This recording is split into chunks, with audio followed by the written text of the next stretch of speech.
Hello दोस्तों, स्वागत है आप सभी का आपके अपने यूट्यूब चैनल राजस्थान ऑफिशियल 247 पर। तो आज के इस वीडियो में हम कवर करेंगे मूमल करंट अफेयर्स के दिसंबर माह के राष्ट्रीय परिदृश्य को। तो चलिए बिना किसी देरी के शुरुआत करते हैं आज के सेशन की।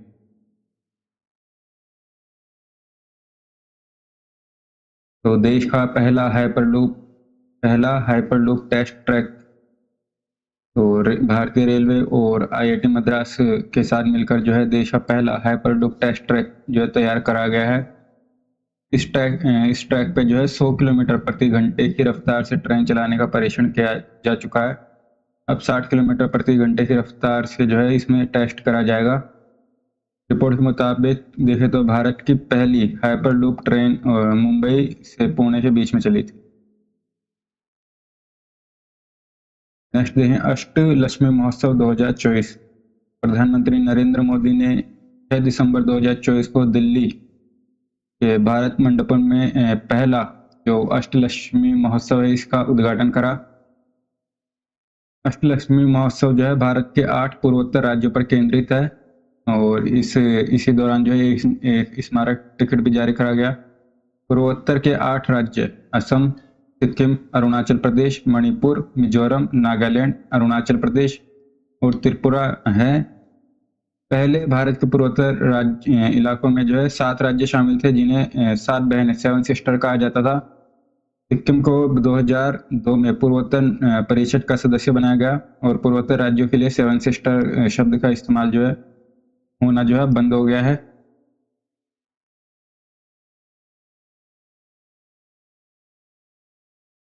नेक्स्ट देखें 22वां दिव्य कला मेले का आयोजन कहाँ पर हुआ। तो 22वें दिव्य कला मेले का आयोजन हुआ इंडिया गेट नई दिल्ली में। तो इंडिया गेट पर हुआ 22वें दिव्य कला मेले का आयोजन। उद्देश्य है दिव्यांग शिल्पकारों और उद्यमियों की प्रतिभा और उद्यमिता को बढ़ावा देना। केंद्रीय सामाजिक न्याय एवं अधिकारिता मंत्रालय के तहत दिव्यांगजन सशक्तिकरण विभाग और राष्ट्रीय दिव्यांगजन वित्त और विकास निगम द्वारा आयोजित करा गया। नहीं देखें 10वां विश्व आयुर्वेद कांग्रेस और आरोग्य एक्सपो 2024 का आयोजन कहाँ पर हुआ। तो ये हुआ देहरादून उत्तराखंड में। देहरादून उत्तराखंड में 10वां विश्व आयुर्वेद कांग्रेस और आरोग्य एक्सपो 2024 का आयोजन हुआ। नेक्स्ट एशिया का पहला जियो साइंस म्यूजियम। एशिया का पहला जियो साइंस म्यूजियम कहाँ पर स्थापित करा गया। तो ये हुआ ग्वालियर एमपी में। जियो साइंस म्यूजियम की स्थापना करी गई ग्वालियर एमपी में। तो उपराष्ट्रपति जगदीप धनखड़ ने जो है ग्वालियर में जियो साइंस म्यूजियम का लोकार्पण करा। यहाँ पर भूकंप, ज्वालामुखी प्रक्रिया और डायनासोर का अंडा जैसे मुख्य आकर्षण है। नेक्स्ट देखें देश का पहला मधुमेह बायो बैंक कहाँ खोला गया है। तो पहला मधुमेह बायो बैंक खोला गया है चेन्नई, तमिलनाडु के अंदर। तो भारतीय चिकित्सा अनुसंधान परिषद ने मद्रास मधुमेह अनुसंधान फाउंडेशन के सहयोग से चेन्नई में देश का पहला मधुमेह बायो बैंक स्थापित करा है जो जनसंख्या आधारित जैविक नमूनों का एक संग्रह है। नेक्स्ट एमपी का 8वां और भारत का 57वां टाइगर रिजर्व शुरू में घोषित होने वाला पार्क है। तो यह है रातापानी टाइगर रिजर्व एमपी। तो ये जो है भारत का 57वां और एमपी का 8वां टाइगर रिजर्व है। तो एमपी के भोपाल और सीहोर जिले में स्थित रातापानी टाइगर रिजर्व को टाइगर रिजर्व का दर्जा दिया गया है और यह जो है एमपी का 8वां टाइगर रिजर्व है। और जो एमपी का जो 7वां टाइगर रिजर्व था वो था गुरु घासीदास तिमोर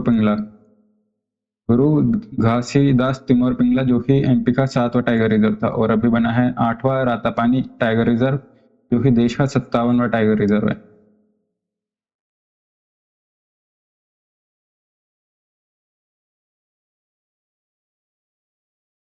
नेक्स्ट देखते हैं तो यूपी के महाकुंभ के आयोजन के चलते घोषित नया क्षेत्रवा जिला है।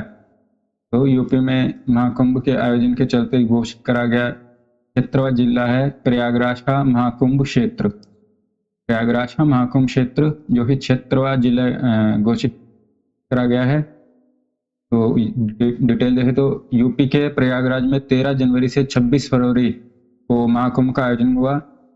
यह जो आयोजन है प्रत्येक 12 वर्ष में होता है। यूपी में प्रयागराज में जो महाकुंभ क्षेत्र है इसे नया जिला जो कि अस्थायी घोषित करा गया है। इसे महाकुंभ मेला जनपद के नाम से भी जाना जाएगा। और अभी जो है यूपी में जिलों की संख्या हो गई है 76।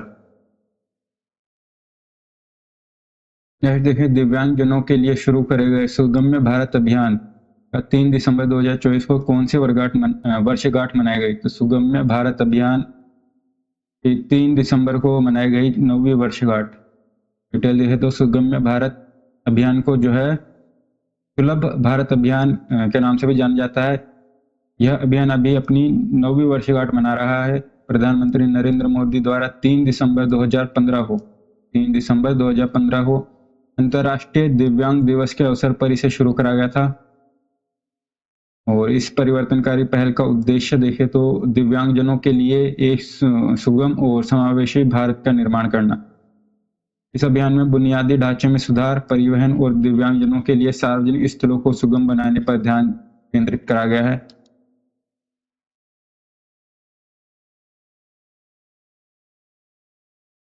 नेक्स्ट देखते हैं तो महाराष्ट्र के नए मुख्यमंत्री के रूप में जो किसने शपथ ग्रहण करी है? तो 5 दिसंबर को शपथ ग्रहण करी थी देवेंद्र फडणवीस ने महाराष्ट्र के मुख्यमंत्री के रूप में। तो भाजपा के नेता देवेंद्र फडणवीस ने जो है महाराष्ट्र के नए मुख्यमंत्री बने हैं। और उप मुख्यमंत्री बने हैं अजित पवार और एकनाथ शिंदे। देवेंद्र फडणवीस जो है महाराष्ट्र के 21वें मुख्यमंत्री बने हैं और 2014-15 तक जो है ये सीएम भी रह चुके हैं। नेक्स्ट देखें तो भारत के किस मंत्रालय की पहल को एशिया और प्रशांत क्षेत्र के वर्ष 2024 के अंतर्राष्ट्रीय सामाजिक सुरक्षा संघ गुड प्रैक्टिस अवार्ड से सम्मानित करा गया? तो गुड प्रैक्टिस अवार्ड से सम्मानित करा गया है केंद्रीय श्रम और रोजगार मंत्रालय। केंद्रीय श्रम एवं रोजगार मंत्रालय जिसे एशिया पैसिफिक क्षेत्र वर्ष 2024 के अंतर्राष्ट्रीय सामाजिक सुरक्षा संघ गुड प्रैक्टिस अवार्ड से सम्मानित करा गया है। यही देखें आरबीआई के जो है गवर्नर किसे नियुक्त करा गया? तो ये करा गया संजय मल्होत्रा। यह संजय मल्होत्रा जिन्हें भारतीय रिजर्व बैंक आरबीआई का जो है गवर्नर नियुक्त करा गया। चलिए देखते हैं शक्तिकांत दास के कार्यकाल पूरा होने के पश्चात संजय मल्होत्रा को आरबीआई का नया गवर्नर बनाया गया है। ये जो है आरबीआई के 26वें गवर्नर बने हैं और इनका जो कार्यकाल होगा ये 3 वर्ष का होगा। आरबीआई की स्थापना हुई थी 1 अप्रैल 1935 को और राष्ट्रीयकरण हुआ 1 जनवरी 1949 को। मुख्यालय आरबीआई का मुंबई में। संजय मल्होत्रा जो है ये मूल रूप से बीकानेर राजस्थान के निवासी हैं।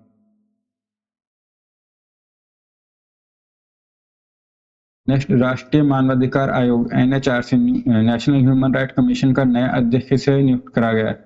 ये करा गया है वी रामा सुब्रमण्यम को। वी रामा सुब्रमण्यम जिन्हें नेशनल ह्यूमन राइट कमीशन का जो है नया अध्यक्ष बनाया गया है। ये जो है अगले 3 वर्षों के लिए इन्हें नियुक्त करा गया है। और सदस्य देखे तो विद्युत रंजन सारंगी और प्रियंका कानूनगो को जो है सदस्य बनाया गया है एनएचआरसी में। विद्युत रंजन सारंगी और प्रियंका कानूनगो। एनएचआरसी में एक अध्यक्ष और 5 सदस्य होते हैं जिनमें से एक महिला सदस्य होती है। इनका जो कार्यकाल होता है वो 3 सत्र का होता है। और वर्ष 2019 में संशोधन के बाद सदस्य और अध्यक्ष का कार्यकाल 3 वर्ष से घटाकर 5 वर्ष से घटाकर 3 वर्ष कर दिया गया। नेक्स्ट देखें, सामान्य नागरिक संहिता यूसीसी को लागू करने वाला देश का पहला राज्य है उत्तराखंड। तो यह जो है देश का पहला राज्य है जिसने यूसीसी को लागू करा। उत्तराखंड सामान्य नागरिक संहिता लागू करने वाला देश का पहला राज्य।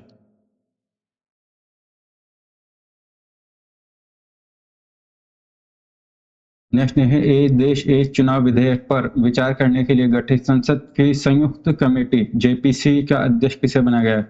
तो एक देश एक चुनाव विधेयक पर विचार करने के लिए गठित संसद की संयुक्त कमेटी जेपीसी का अध्यक्ष बनाया गया पीपी चौधरी को। पीपी चौधरी जिन्हें एक देश एक चुनाव विधेयक पर विचार करने के लिए संयुक्त कमेटी जेपीसी का जो है अध्यक्ष बनाया गया। तो 17 दिसंबर 2024 को लोकसभा में एक देश एक चुनाव विधेयक पेश करा गया। यह बिल केंद्रीय कानून मंत्री अर्जुन मेघवाल ने 129वें संविधान संशोधन के रूप में पेश करा।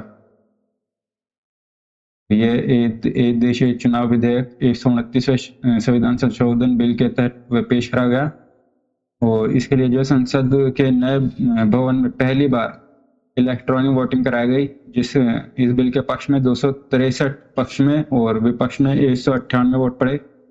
बिल को पास कराने के लिए संसद के दोनों सदनों का 2/3 बहुमत जरूरी है।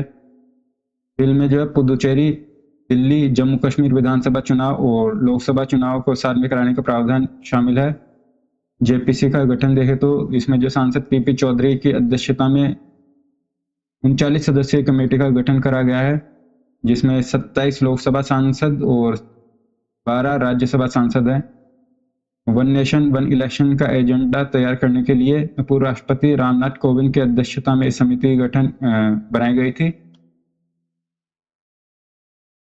और एक साथ चुनाव की व्यवस्था 2 चरणों में लागू करने की सिफारिश है। पहले चरण में लोकसभा और राज्य विधानसभा के चुनाव एक साथ कराना और दूसरे चरण में लोकसभा और विधानसभा के चुनाव 100 दिनों के भीतर होने के बाद में नगर पालिका और पंचायतों के चुनाव एक साथ कराना। और क्यों जरूरी है तो यह है, इससे जो है शासन में निरंतरता बढ़ेगी, नीतिगत निर्णय लेने में देरी नहीं होगी। सरकारी अधिकारी, सरकारी संस्थाएं चुनाव संबंधी कार्यों के बजाय अपनी प्राथमिक भूमिकाओं पर अधिक ध्यान केंद्रित कर सकेंगे। क्षेत्रीय दलों की प्रासंगिकता बढ़ेगी, राजनीतिक अवसरों में वृद्धि होगी और वित्तीय बोझ में कमी आएगी। तो ये लाभ होंगे इससे। नेक्स्ट है संयुक्त राष्ट्र आंतरिक न्याय परिषद का जो अध्यक्ष किसे नियुक्त करा गया। तो सुप्रीम कोर्ट के पूर्व न्यायाधीश जिन्हें संयुक्त राष्ट्र न्यायिक न्याय परिषद आईजेसी का अध्यक्ष नियुक्त करा गया, तो यह मदन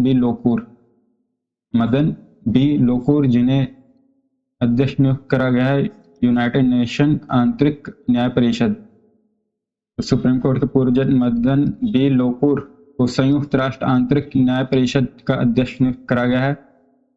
उनका कार्यकाल 12 नवंबर 2028 तक होगा और संयुक्त राष्ट्र की न्याय प्रणाली में स्वतंत्रता, पेशेवरता और जवाबदेही सुनिश्चित करने के लिए इसकी स्थापना हुई थी संयुक्त राष्ट्र आंतरिक न्याय परिषद आईजेसी की। इसमें एक अध्यक्ष और 5 सदस्य होते हैं जिनकी नियुक्ति यूएन महासचिव के द्वारा करी जाती है। इसका जो न्यायालय है ये संयुक्त राष्ट्र का अंतर्राष्ट्रीय न्यायालय हैग में है और भारत के जस्टिस दलबीर भंडारी जो है ये आईसीजे के न्यायाधीश हैं।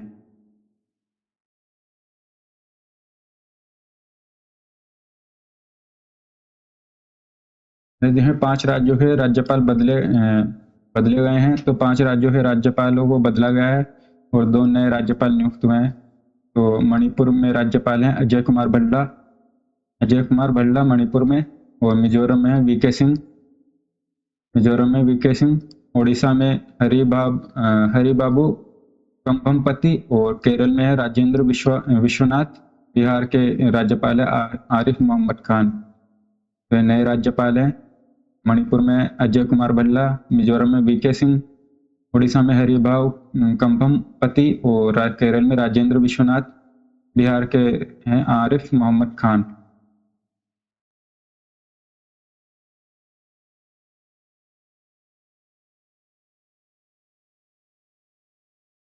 नेक्स्ट 40 दिसंबर को सुशासन दिवस पर जो है प्रधानमंत्री नरेंद्र मोदी ने एमपी के खजुराहो में किस परियोजना का शिलान्यास करा?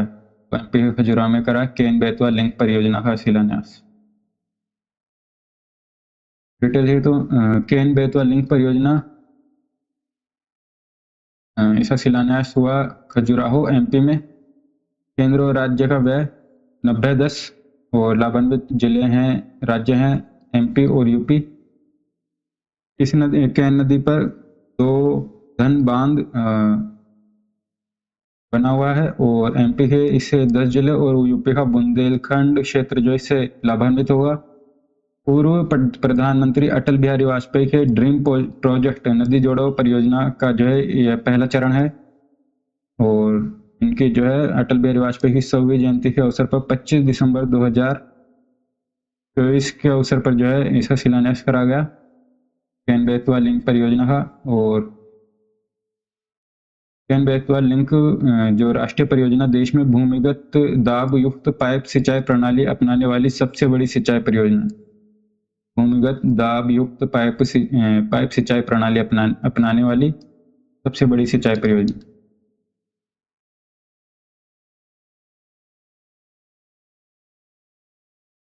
नेक्स्ट देखें तो प्रधानमंत्री नरेंद्र मोदी ने कहां पर बने दुनिया के सबसे बड़े फ्लोटिंग सोलर प्लांट का लोकार्पण करा। तो दुनिया का सबसे बड़ा फ्लोटिंग सोलर प्लांट का लोकार्पण करा गया ओमकारेश्वर डैम खंडवा एमपी में। ओमकारेश्वर डैम खंडवा एमपी में। तो प्रधानमंत्री नरेंद्र मोदी ने खजुराहो से जो है virtually Omkareshwar floating solar plant का लोकार्पण करा। इसकी क्षमता है 518 मेगावाट और प्रथम चरण में 278 मेगावाट का शुभारंभ हुआ है। दुनिया का सबसे बड़ा फ्लोटिंग सोलर प्लांट है ये। नेक्स्ट देखें national eminence award. National eminence award ये दिया गया विदेश मंत्री एस जयशंकर को। National eminence award S Jaishankar.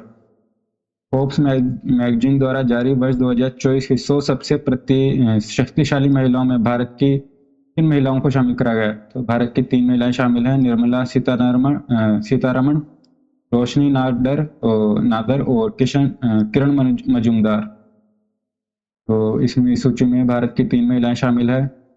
Nirmala Sitharaman जो है ये लगातार 6वें वर्ष इस सूची में स्थान मिला इन्हें। और HCL की चेयरपर्सन रोशनी नादर और बायोकॉन की चेयरपर्सन किरण मजूमदार शो को भी इसमें शामिल करा गया है। और शीर्ष स्थान पर रही यूरोपियन आयोग प्रेसिडेंट उर्सुला वॉन डेर शीर्ष पर रही।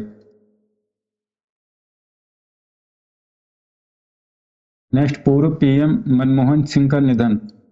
26 दिसंबर 2024 को देश के 2 बार प्रधानमंत्री रहे मनमोहन सिंह का 92 साल की उम्र में जो है निधन हो गया। इन्हें जो है आर्थिक सुधारों के नायक के रूप में जाना जाता है। वे जो है यूपीए सरकार में 2004 से 9 और 9 से 14 तक 2 बार प्रधानमंत्री रहे। 2004 से 2009 तक और 2009 से 2014 तक। उनके कार्यों में देखें तो मनरेगा, आधार कार्ड योजना और भारत अमेरिका न्यूक्लियर डील प्रमुख मानी जाती है। नेक्स्ट जाकिर हुसैन, उस्ताद जाकिर हुसैन जो तबला वादक हैं, इनका अभी 15 दिसंबर 2024 को निधन हो गया। और भारत सरकार ने जो उन्हें पद्म विभूषण से सम्मानित करा था और 3 बार ये ग्रैमी अवार्ड विजेता है। तो पद्म भूषण से सम्मानित हो चुके हैं और 3 बार ग्रैमी अवार्ड जीत चुके हैं। नेक्स्ट देखें श्याम बेनेगल। तो इनका भी जो है 90 साल की उम्र में निधन हो गया। तो ये जो है निर्देशक हैं, डायरेक्टर हैं और ये 5 बार राष्ट्रीय फिल्म पुरस्कार और पद्मश्री, पद्म भूषण और दादा साहब फाल्के पुरस्कार भी जो है इन्हें मिल चुका है। तो हिंदी फिल्मों के जो है निर्देशक हैं श्याम बेनेगल। 23 दिसंबर को निधन हो गया इनका।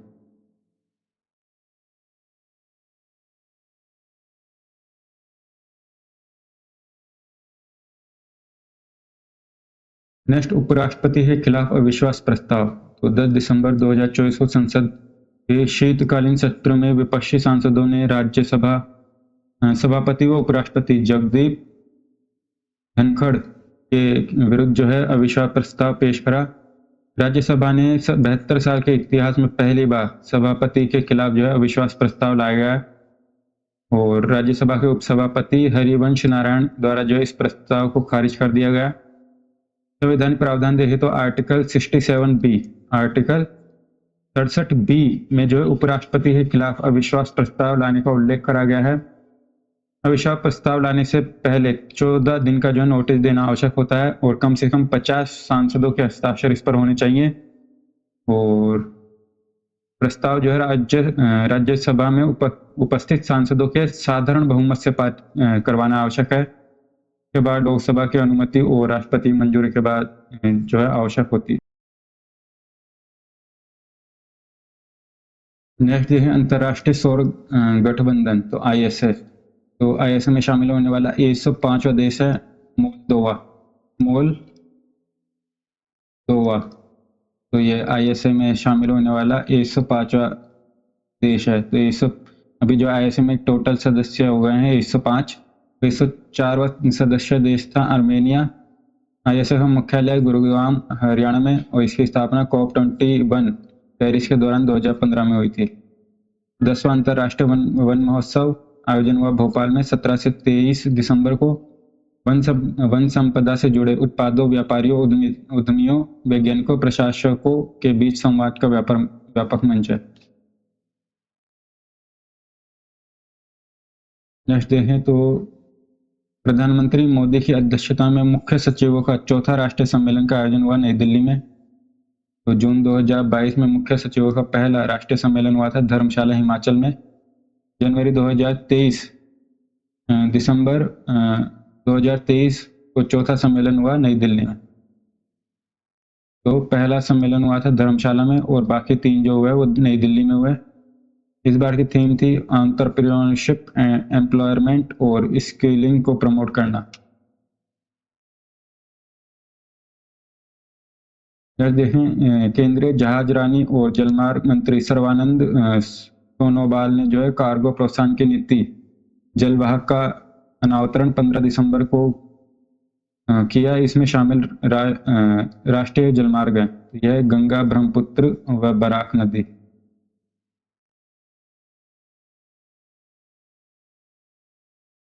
तो इस स्कीम में जो है 300 किलोमीटर से अधिक दूरी तक माल ढुलाई के लिए देशी जलमार्गों के उपयोग को बढ़ावा मिलेगा। तो इसमें नेशनल वाटरवे 1 गंगा नदी, नेशनल वाटरवे 2 ब्रह्मपुत्र और नेशनल वाटरवे 16 बराक नदी जो है शामिल है। तो SBI के नए प्रबंध निदेशक MD बने हैं हेनेराम मोहन राव अमारा, जो कि भारतीय स्टेट बैंक के प्रबंध निदेशक बने हैं। और इनका कार्यकाल जो है अगले 3 वर्षों के लिए होगा। और TS शेट्टी जो है वर्तमान SBI के चेयरमैन हैं, TS शेट्टी।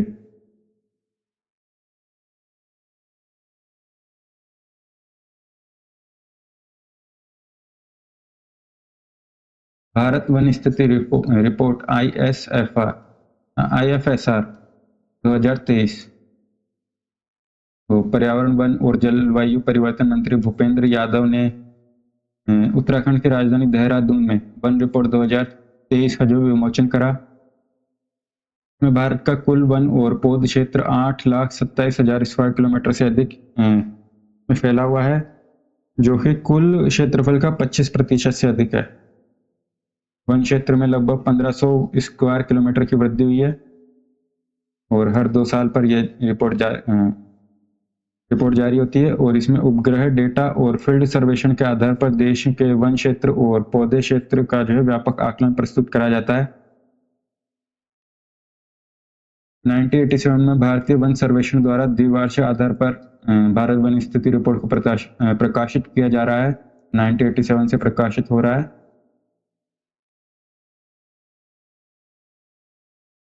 वर्तमान आकलन देखें तो कुल वन और वृक्षावरण है 8,27,357 स्क्वायर किलोमीटर, जो कि देश के भौगोलिक क्षेत्रफल का 25.17% है। तो वन और वृक्ष आवरण है 8,27,357 स्क्वायर किलोमीटर, जो कि भौगोलिक क्षेत्रफल का 25.17% है।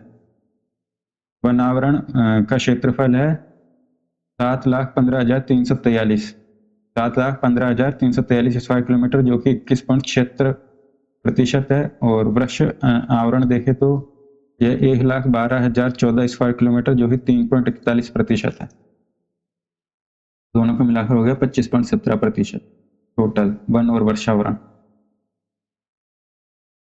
और वन एवं वृक्षावरण में अधिकतम वृद्धि दर्शाने वाले शीर्ष राज्य हैं छत्तीसगढ़, यूपी, और ओडिशा और राजस्थान है चौथे नंबर। तो वन और वर्षावरण में सर्वाधिक वृद्धि दर्शाने वाले शीर्ष राज्यों में छत्तीसगढ़, यूपी, ओडिशा और राजस्थान है चौथे नंबर पर। वनावरण में अधिकतम वृद्धि दर्शाने वाले शीर्ष 3 राज्य मिजोरम, गुजरात और ओडिशा। मिजोरम, गुजरात और ओडिशा।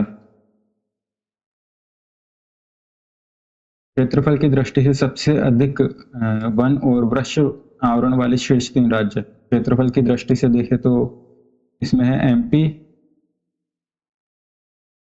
अरुणाचल प्रदेश और महाराष्ट्र। एमपी, एपी और महाराष्ट्र एमएच। और क्षेत्रफल की दृष्टि से सर्वाधिक वन आवरण वाले शीर्ष राज्यों में है एमपी, अरुणाचल प्रदेश और छत्तीसगढ़। MP, AP, CH. कुल भौगोलिक क्षेत्रफल की तुलना में जो है वन आवरण के प्रतिशत की दृष्टि से लक्षद्वीप सबसे अधिक वन आवरण, और जिसके बाद में मिजोरम और अंडमान और निकोबार का स्थान है।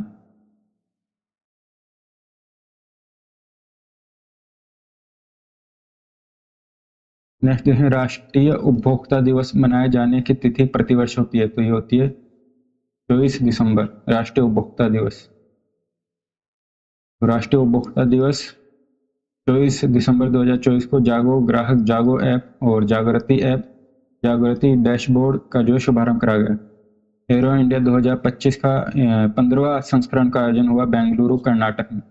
एरो इंडिया 2025 के 15वां संस्करण का आयोजन हुआ बेंगलुरु में। और भारत का पहला डिजिटल म्यूजियम कहाँ पर शुरू हो रहा है, तो ये हो रहा है मुंबई पुणे हाईवे स्थित पारवड़ी क्षेत्र में। मुंबई पुणे हाईवे पर पारवड़ी क्षेत्र में भारत का पहला डिजिटल म्यूजियम। यह म्यूजियम जो है तैयार करने में 12 साल का समय लगा है। इसमें जो है इस परिसर में चित्तौड़गढ़ दुर्ग के जैसी जैसलमेर के पत्थरों से तैयार भव्य प्रतिकृति यानी रेप्लिका है, और यह जो है जैन धर्म के इतिहास और दर्शन पर आधारित है।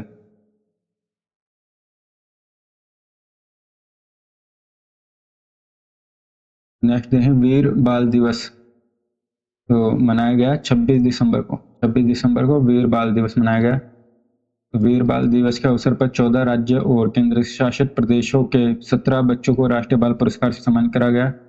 यह दिवस 10वें सिख गुरु गोविंद सिंह जी के दोनों बेटों जोरावर सिंह और फतेह सिंह की शहादत में मनाया जाता है। जोरावर सिंह और फतेह सिंह की शहादत में मनाया जाता है वीर बाल दिवस 26 दिसंबर को। नेक्स्ट, प्रधानमंत्री नरेंद्र मोदी ने सुपोषित ग्राम पंचायत अभियान की शुरुआत कब करी, तो ये करी 26 दिसंबर को। वीर बाल दिवस के अवसर पर भारत मंडपम नई दिल्ली में आयोजित समारोह में प्रधानमंत्री मोदी द्वारा जो है सुपोषित ग्राम पंचायत अभियान का शुभारंभ करा गया। इस अभियान के तहत 10,000 ग्राम पंचायतों को पुरस्कृत करा गया और 50% जो हिस्सा है वो आंगनबाड़ी कार्यकर्ताओं, सहायिकाओं और ग्राम पंचायतों को दिया गया। इस 50% हिस्सा जो है आंगनबाड़ी केंद्रों में पोषण स्तर पर खर्च किया जाएगा।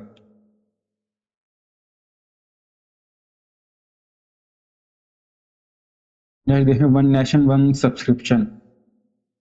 One nation one subscription ONOS पहल का जो संबंध किस कार्यक्रम से है, तो ये छात्रों के लिए निःशुल्क शोध पत्रिकाएं। छात्रों के लिए निःशुल्क शोध पत्रिकाएं वन नेशन वन सब्सक्रिप्शन। 1 जनवरी 2025 से वन नेशन वन सब्सक्रिप्शन पहल की शुरुआत हुई, तो 1 जनवरी से हुई। इसमें इस कार्यक्रम से जो है 6300 से ज्यादा सरकारी कॉलेज, विश्वविद्यालय और अनुसंधान संस्थानों में पढ़ने वाले करीब 8.8 करोड़ छात्र शोधकर्ताओं को दुनिया के 30 बड़े प्रकाशकों से निःशुल्क 13,000 से अधिक शोध पत्रिकाएं प्राप्त हो सकेंगी। नेक्स्ट देखें ग्रीन GDP के लिए पारिस्थितिकी तंत्र का मूल्यांकन शुरू करने वाला पहला राज्य बना है छत्तीसगढ़। तो पारिस्थितिकी तंत्र का मूल्यांकन शुरू करने वाला पहला राज्य है छत्तीसगढ़। वन पारिस्थितिकी तंत्र सेवाओं को ग्रीन GDP के साथ जोड़ने की पहल शुरू करने वाला देश का पहला राज्य है छत्तीसगढ़ का 44% भूभाग वन से जो आच्छादित है। नेक्स्ट, भारतीय विशिष्ट पहचान प्राधिकरण UIDAP का मुख्य कार्यकारी अधिकारी किसे बनाया गया है? तो ये बनाया गया भुवनेश कुमार को। और भारतीय विशिष्ट पहचान प्राधिकरण देश में आधार कार्ड और नंबर जारी करने वाली शीर्ष संस्थान है। तो that's all, thanks for watching, do subscribe the channel. मिलते हैं नेक्स्ट वीडियो में।